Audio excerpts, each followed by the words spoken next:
Varicose veins కి సరైన చికిత్స కోసం సంప్రదించండి ఎవిస్ హాస్పిటల్. నమస్కారం. విష్ణు పురాణం 12వ భాగంలోకి వచ్చాం. అయితే ఇలా పాషండుడితో మాట్లాడే వచ్చే పాపానికి రూపంగా ఓ కథ చెప్తాను వినమని పరాశర మహర్షి మైత్రేయుడికి ఓ కథ చెప్తున్నారు. ఏమిటో చూద్దాం అది. శతధనుడనే రాజు ధర్మ పద్ధతిగా ప్రజల్ని పాలిస్తూ యజ్ఞాలు చేస్తూ ఉండేవాడట. అతని భార్య పేరు శైబ్య. శాకైత్వం ఇచ్చారండి.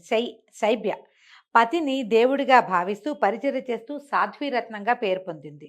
ఆ రాజు ఒకసారి కార్తీక మాసంలో యజ్ఞం చేసి భార్యతో సహా గంగానదిలో స్నానం చేసి ఒడ్డున ఉన్న బ్రాహ్మణులకి భార్యతో సహా నమస్కారాలు చేస్తూ దక్షిణ ఇస్తున్న సమయంలో అతనికి విలువిద్య చెప్పినటువంటి ఆచార్యుని మిత్రుడు పీడావర్తుడనేవాడు పాషండుడుగా ప్రవర్తిస్తూ అక్కడికి రాగా రాజు వాడితో సంభాషణ ప్రారంభించాడు. అయితే వీడి సమాచారాన్ని తెలిసినటువంటి శైబ్య అక్కడి నుంచి తప్పుకొని సూర్యదర్శనం చేసి నమస్కారం చేసి విష్ణునామాన్ని మనసా స్మరించుకుంటూ భర్త రావడం కోసం నిరీక్షిస్తూ ఓ పక్క కూర్చుందట.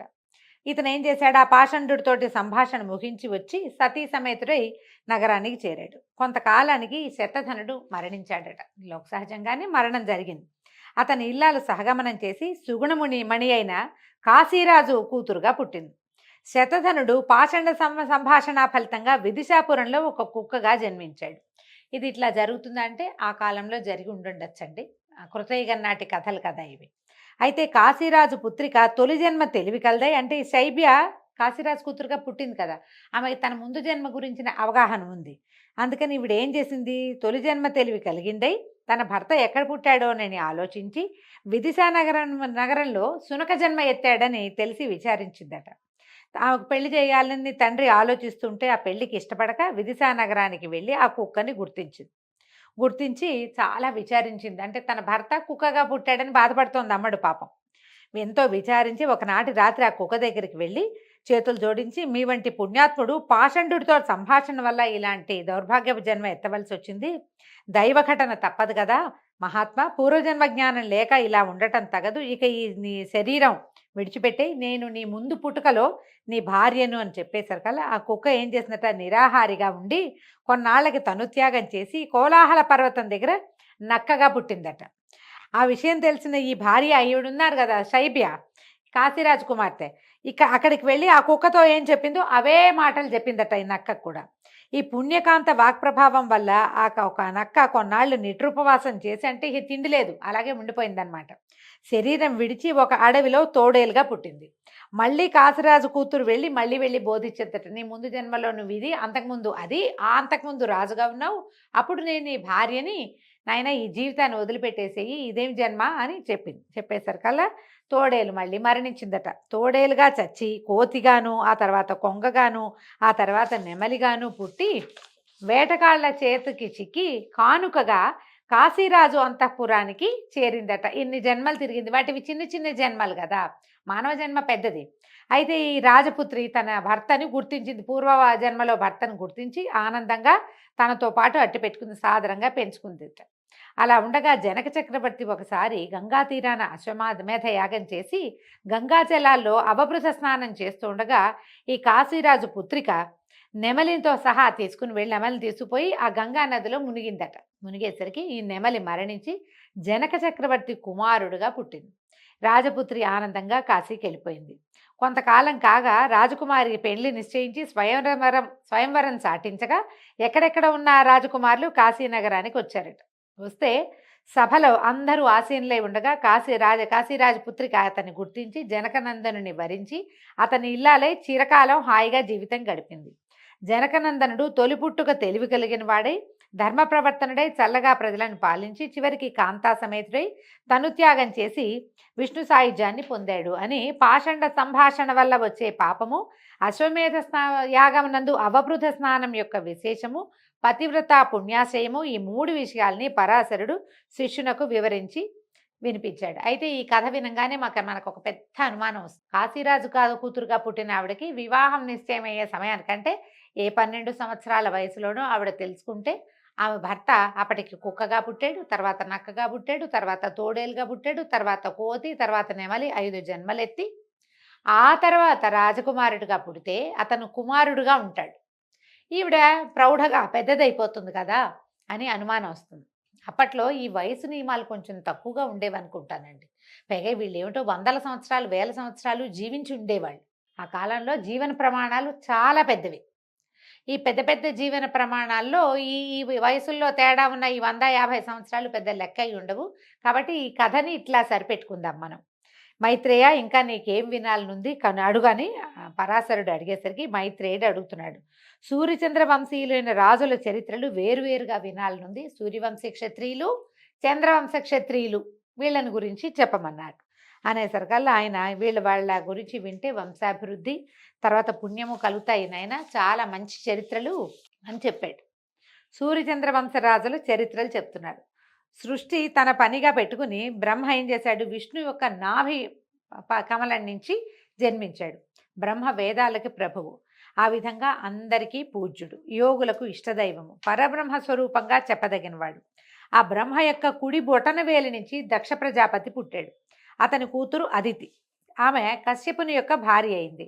ఆ దంపతులకు జన్మించిన వాడు దివ్య తేజశాలి అయినటువంటి సూర్యుడు. సూర్యుని భార్య విశ్వకర్మ కూతురు అయినటువంటి సౌమ్య. ఆ వైవస్వతునకు తర్వాత ఆ దంపతులకి కుమారుడు వైవస్వతుడు. ప్రస్తుతము 7వ మనువుగా ప్రసిద్ధుడుగా ఉన్నాడు. ఆ వైవస్వతునకు 90 కొడుకులు, 9 మందట. వీళ్ళలో ఎవరెవరు, ఇక్ష్వాకువు, నృగుడు, దృష్టుడు, శర్యాతి, నరిష్యంతుడు, నాభాగుడు, దిష్టుడు, కరూషుడు, పృషధ్రుడు అని వీళ్ళ పేర్లట. వీళ్ళతోటి ఈ పేర్లతోటి వివిధ ద్వీపాలతోటి ఉన్నటువంటి ఈ భూమండలాన్ని వీళ్ళు తమ తమ పేర్లతోటే పరిపాలించారు. చాలా ద్వీపాలు ఉన్నాయి. మనం చెప్పుకుంటాం కదా జంబూ ద్వీపం అని. మనం విష్ణుమూర్తి శ్వేత ద్వీపంలో ఉంటాడంటారు. ఇట్లా ప్రత్యేకంగా చెప్తారు. ఈ ద్వీపాలతో కలిసి ఉన్నటువంటి ఈ వసుంధర అనే మన భూమిని వీళ్ళు పరిపాలించేవాళ్ళట. వైవస్వతుడు భాగ్యరాశి అయిన సంతానం కలగాలని సంకల్పించి మైత్రావరుణల గురించి పుత్రకామేష్టి చేశాడట. దాంట్లో ఏమైంది, హోమ సంబంధమైన విధి సరిగ్గా జరగక పుత్రునకు బదులుగా పుత్రిక కలిగింది. ఆ బిడ్డ పేరు ఇళ. ఇది మనం ఊర్వశి పురూరవ సంవాదం అని ఒక కథ చెప్పుకున్నామండి, మన ఛానల్లో ఉంటుంది. ఇది ఊర్వశి పురూరవ సంవాద సూక్తం అనే పేరుతోటి కనపడుతుంది. ఆ కథ ఈ ఇలాదేవి కథ అన్నమాట. ఆ మంత్రం చేసేటప్పుడు, యజ్ఞం చేసేటప్పుడు భార్యాభర్తలిద్దరూ చెరొక సంకల్పము చేశారు. ఆయన పుత్రుడు కావాలని, ఆమె పుత్రిక కావాలని. వాళ్ళకి పుత్రిక జన్మించింది. తర్వాత ఇలా జరిగింది ఏమిటి అని వీళ్ళు పరమేశ్వరుని ప్రార్థిస్తే ఆయన మళ్ళీ పుత్రుడు కావాలన్న సంకల్పంతో యజ్ఞం చేయమంటే ఈ పుత్రికే పుత్రుడిగా మారిపోయిందట. ఆ బిడ్డ మిత్రావర్ణుల అనుగ్రహం వల్ల మగవాడుగా మారి సుద్యుమ్నుడనే పేరుతోటి పెరుగుతూ యవనమదం చేత ఎవరిని లక్ష్య పెట్టక పరపురుషులు ప్రవేశించరాని గౌరీవనంలో విహారానికి వెళ్ళింది. అంతట శంకరుడు కోపించి మునుపట్లాగా స్త్రీ అయిపోమని శపించాడు. చిన్న చిన్న కథల్లో తేడాలు ఉన్నాయండి, కానీ సుద్యుమ్నుడే మళ్ళీ ఇలాగా మారిపోయాడనమాట. అలా స్త్రీ అయినటువంటి ఇలాదేవి చంద్రనందనుడైన బుధుని ఆశ్రమంలో విహరించడానికి వెళ్ళింది. ఆమెను చూసి బుధుడు మోహించాడు. అలాగే ఇళ కూడా బుధుని శృంగార చేష్టలు చూసి ఆయన శృంగార చేష్టలు చేస్తూ ప్రదర్శించి వలచి వరపించి దరిచేరింది. ఆయనతో పాటు కలిసి ఉందన్నమాట. బుధుడితో ఇలా కలిసి ఉండేది. తర్వాత వాళ్ళకి ఒక కుమారుడు కలిగాడు. ఈ కలిగిన కుమారుడే పురూరవుడు. అయితే ఈ వనంలో ఉన్నటువంటి ఋషులు గ్రహించి వైష్ణవ అనే యజ్ఞం చేసి ఈ ఇళాదేవిని మళ్ళీ పురుషుడిగా మార్చేశాడు. పేరు సుద్యుమ్నుడే. ఈ మార్పు తెలిసినటువంటి వశిష్ఠుడు మనువుకి బోధపరిచి నగరానికి సుద్యుమ్నుడిని రప్పించి పట్టాభిషేకం చేశారు. సుద్యుమ్నుడు రాజసుఖాలు అనుభవిస్తూ ఉత్తరుడు, గయుడు, విదురుడు అనే 3 కొడుకులకి తండ్రి అయ్యాడు. కానీ శాస్త్రం ప్రకారం సమయానుసారంగా మొట్టమొదట తనకి జన్మించినటువంటి పురూరవుడికే పట్టం కట్టాడు. పురూరవుడే ఇక్కడ రాజ్యానికి రాజయ్యాడు. మనువు యొక్క కొడుకుల్లో పృషదుడనేవాడు గురుహత్య చేసి ఆ పాప ఫలంగా శూద్రుడైపోయాడట. వాని పుత్రపౌత్రాదులంతా శూద్రులుగానే తరలిపోయారు, అలాగే అయిపోయారు. తర్వాత కరూసునికి చాలామంది కుమారులు సత్యపాలకులు, గుణవంతులు, బుద్ధిమంతులుగా ఉండి కరూసులుగా వాళ్ళు ప్రసిద్ధి పొందారు. వాళ్ళు వేరే రాజ్యంలో ఉన్నారనమాట. తర్వాత ఆయన కొడుకు నాభాగుడు అనే ఆయన ఇంకొకడు. ఈయన భూమండలాన్నంతా ఏలిన సుప్రసిద్ధుడైన ప్రభు అట ఇతను. నాభాగుని కొడుకు బలంధనుడు. అతనికి వత్సప్రీతి, అతనికి అతనికి వత్సప్రీతి, వత్సప్రీతికేమో ఉదారకీర్తి, ఉదారకీర్తికి ప్రాంశు ప్రజాపతి, ఆయనకి ఖనిత్రుడు, అతనికి క్షుపుడు, క్షుపునకు వింసుడు, అతనికి ఖనిత్రుడు, అతనికి అతివిభూతి, అతివిభూతికి కరంధముడు, అతనికి అవేక్షి, అవేక్షికి మరుత్తుడు కుమారులుగా జన్మించారు. ఎంతమంది పేర్లు చెప్పాను చూడండి. తర్వాత తర్వాత తరాలలో చివరికి మరుత్తుడు అనేవాడు పుట్టాడు. ఈ మరుత్తుడు అనేవాడు సామాన్యుడు కాదట, చాలా గట్టివాడు. ఇంద్రుణ్ణి మించినటువంటి బలవంతుడు, గుణవంతుడు, పైగా ఈ మనువంశానికి మంచి పేరు తెచ్చినటువంటి లోకమాన్యమైన చరిత్ర కలిగినవాడు. భూమండలం అంతటిని నిరాటంకంగా పరిపాలించినటువంటి భూమండలం మొత్తాన్ని పరిపాలించినటువంటి ప్రతాప శౌర్యమూర్తి. అయితే ఈయన ఏం చేశాడట, ఒకసారి అశ్వమేధ యాగం చేశాడట. అది చేయటానికి నిర్మించిన యజ్ఞశాల బంగారపు మయమట, మొత్తం అంతా బంగారంతో నిర్మించారు. సోమపానం చేయటానికి అమరావతి నుంచి ఇంద్రుడు తన వాళ్ళందరితోటి అష్టదిక్పాలకులతోటి వాళ్ళందరినీ వెంట పెట్టుకుని వచ్చి ఇక్కడ అన్ని పనులు కూడా చేశారట. వాళ్ళు యజ్ఞం అయిన తర్వాత దేవతలందరికీ మోయలేనంత బంగారాన్ని ఇచ్చారట. అసలు ఆ యజ్ఞకర్త యజ్ఞం చేసిన వాడిని అన్ని లోకాలు స్తుతించినట, ఎంత అద్భుతంగా చేశాడు అని ఈ మరుత్తుని చాలా గొప్పగా మెచ్చుకున్నారు. అంత గొప్పవాడైన మరుత్తుడికి అరిష్యంతుడనే కుమారుడు కలిగాడు. అతని కుమారుడు దముడు. మళ్ళీ వచ్చినాయండి బోలెడన్ని పేర్లు. దముని కొడుకేమో రాజవర్ధనుడు, రాజవర్ధుని కొడుకు సుధృతి కుమారుడు నరుడు, నరుడి కొడుకు కేరళుడు. ఆ కేరళుడి ప్రభుత్వం వల్లే భూమి మీద అత్యంత ఆకుపచ్చగా ఉండే ప్రాంతంగా పేరు పొందినటువంటి కేరళ దేశం వెలిసిందట. ఆయన విపరీతంగా ప్రపంచం నుంచి ఎక్కడికి వెళ్తే అక్కడి నుంచి మొక్కలు తీసుకొచ్చి పెట్టుకున్నాడు. అందుకని అక్కడ ఆకుపచ్చగా ఉంటుంది, మనం ఎక్కువ చెప్పుకుంటాం కదా. అయితే ఈ కేరళుని యొక్క కుమారుడు బంధుమంతుడు, వాని కొడుకు వేగవంతుడు, వాని కొడుకు బుధుడి కొడుకు తృణబిందుడు. అయితే ఈ తృణబిందువుకి ఇలబిల అనే ఒక కూతురు కలిగిందట. ఈ ఇలబిల యొక్క కూతురు పేరు అలంబిక. అయితే ఈ అలంబిక అప్సరస అయిందట. అంటే దేవలోక చాలా కాలం తపస్సు చేసి ఆమె అప్సరస అయ్యేటువంటి అవకాశాన్ని పొందింది. తృణబిందుడు అలంబికను పరిగ్రహిస్తే వాడి కొడుకై పుట్టినవాడు విశాలుడు. ఆమె ఏంటంటే అప్సరస అయిందంటే ఇక మనవరాలు వరస లేదనమాట, ఆమెకి దేవయోనిగా మారిపోయింది. వాళ్ళకి సంతానం కలిగింది. విశాలుని వాసమైనటువంటి పట్టణమే విశాల అనే ప్రసిద్ధమైన నగరమైంది. ఈ విశాలపురం ఏంటంటే చాలా సిరి సంపదలు ఉండేవట. వీళ్ళంతా ఎప్పటికప్పుడు యజ్ఞాలు, యాగాలు, హోమాలు చేస్తూ దేవతల్ని సంతోషపెట్టి వారి నుంచి విపరీతమైన సిరి సంపదల్ని పొందారట. ఇక వీళ్ళ సంతానం వరుసగా ఎన్ని పేర్లోనండి. విశాలుని కొడుకు హేమచంద్రుడు, అతని కొడుకు చంద్రుడు, అతని కొడుకు ధూమ్రాశ్వుడు, అతని కొడుకు సృంజయుడు, అతని కొడుకు సహదేవుడు, తర్వాత గుణాశ్వుడు, తర్వాత సోమదత్తుడు. ఇట్లా అయితే ఈ సోమదత్తుడు కూడా 10 అశ్వమేధాలు చేసేట. ఒక అశ్వమేధ యాగం చేయటానికే సంవత్సరాలు పడుతుంది. అలాంటిది అతని జీవిత కాలంలో 10 అశ్వమేధాలు చేశాడు. ఎంత నిర్విఘ్నంగా ఏ అశ్వమేధము ఎక్కడా ఆగలేదట. అంత శక్తిశాలి అతను, అంత పరాక్రమవంతుడు, అంత ధనవంతుడు కూడా. అయితే ఎంతో అద్భుతంగా చేశాడట. ఆ రాజు యొక్క కుమారుడు జనమేజయుడు. వాళ్ళు ఏం చేశారంటే ఈ విశాల నగరంలో ఎంత అత్యద్భుతమైన పరిపాలన చేశారు. సిరి సంపదలు, బలపరాక్రమాలు, పరువు ప్రతిష్టలు కలిగిన వాళ్ళే నీతి నియమాలతో పరిపాలన చేసి చరిత్రలో ప్రసిద్ధులయ్యారు. దీని తర్వాత మనుసూతుడైనటువంటి సంయాతి కూతురు సుకన్య ఆమె పేరు. అయితే ఆ బుద్ధిమంత్రాలు చవనుడనే మునికి భార్య అయిందట. మనకి సుకన్య కథ తెలుసు. సుకన్య కథ కూడా ఈ సుమన్ టీవీ ఛానల్లో కనపడుతుందండి, మీకు చాలా ప్రత్యేకమైన కథగా కనిపిస్తుంది. ఇతను సంయాతి కుమారుడి పేరు ఆవర్తుడట. వాడు పరమ ధార్మికుడు. అతని సూతుడే రేవంతుడు. అతను కుశస్థలి అనే నగరంలో ఉండి రాజ్యపాలన చేశాడు. ఈయనకి 100 మంది కుమారులు ఉన్నారట. పెద్దవాడి పేరు కకుద్మి అట పేరు. అయితే కకుద్మి కూతురు రేవతి. అయితే ఏమైంది, ఆ రూపురేఖలు ఆమె ఎంత సౌందర్యవతోట, మహాద్భుత సౌందర్యవతి. ఆయనకి తన కూతురు యొక్క అతిశయ సౌందర్య వైభవాన్ని చూసి అయ్యో ఇంత చక్కటి పిల్లకి తగిన వరుడు ఎట్లా లభిస్తాడు అని చెప్పి ఆ పిల్లని వెంబడబెట్టుకుని సృష్టికర్త అయిన బ్రహ్మని అడుగుతానని బ్రహ్మలోకాలకు వెళ్ళాడట.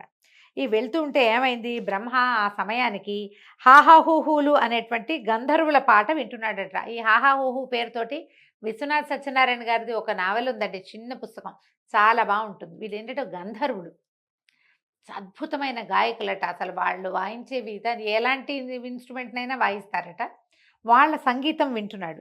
ఈ చేసేదేమి లేక ఈ కకుద్మి కూడా కూతుర్ని పక్కన కూర్చోబెట్టుకుని ఆ సంగీతం వింటూ కూర్చున్నాడు. ఆ సంగీతం అంతా పూర్తయ్యాక ఈయన బ్రహ్మ దగ్గరికి వెళ్ళి తన కూతురు చూపించి, దేవా ఇది నా కూతురు, దీని పేరు రేవతి, దీనికి వరుణ్ణి సృష్టించి ఎక్కడుంచావు? సృష్టించే ఉంటావు. మామూలుగా ఒక పిల్ల పుట్టిందంటే దాని భర్త దానికంటే ముందే పుడతాడని కదా మనకు సామెతగా చెప్పుకుంటాము. అయితే ఆ కుర్రవాడు ఎక్కడున్నాడు, ఈ పిల్లకి తగిన వరుడు అని అడిగితే ఈయన అన్నాడు బ్రహ్మదేవుడు, నీ ఉద్దేశం ఏంటి? భూమి మీద ఎంతోరో రాజకుమారులు ఉన్నారు కదా, వాళ్ళలో నువ్వు ఎవరికి ఇవ్వాలనుకుంటున్నావు చెప్పు, నీ ఉద్దేశం ఏమిటో అని అడిగేసరికల్లా ఈయన ఎవరెవరి పేర్లో చెప్పాడట. అయితే బ్రహ్మదేవుడు నవ్వేట, రాజా నేను చెప్పేది విను, నువ్వు చెప్పే రాజులే కాదు వాళ్ళ కొడుకులు మనవలు కూడా కాలగర్భాన కలిసిపోయారు నాయన, యుగాలు దొర్లిపోయాయి, కలియుగం కూడా వచ్చేస్తోంది, నీ కొడుకులు మనవలు నీ మంత్రులు సామంతులు ప్రజలు వాళ్ళ బంధువులు అందరూ కూడా భూలోకంలోకి నుంచి వెళ్ళిపోయారు, కాబట్టి ఇప్పుడు నీ కూతుర్ని వెంబడి పెట్టుకుని భూలోకానికి వెళ్ళు, భూమికి వెళ్ళి అన్యోన్యము ఇష్టపడిన రీతితో ఏ వాడికైనా ఇచ్చి పెళ్లి జరిపించు, ఎవరికైనా ఇవ్వనైనా తీసుకెళ్ళు పిల్లని, ఈ పిల్ల ఎవరిని చూసి ఇష్టపడుతుందో వాడు కూడా ఇష్టపడితే అన్యోన్యము ఇష్టపడితే పెళ్లి చేయొచ్చు అనేసరికల్లా కకుద్మి ఆశ్చర్యపోయేట.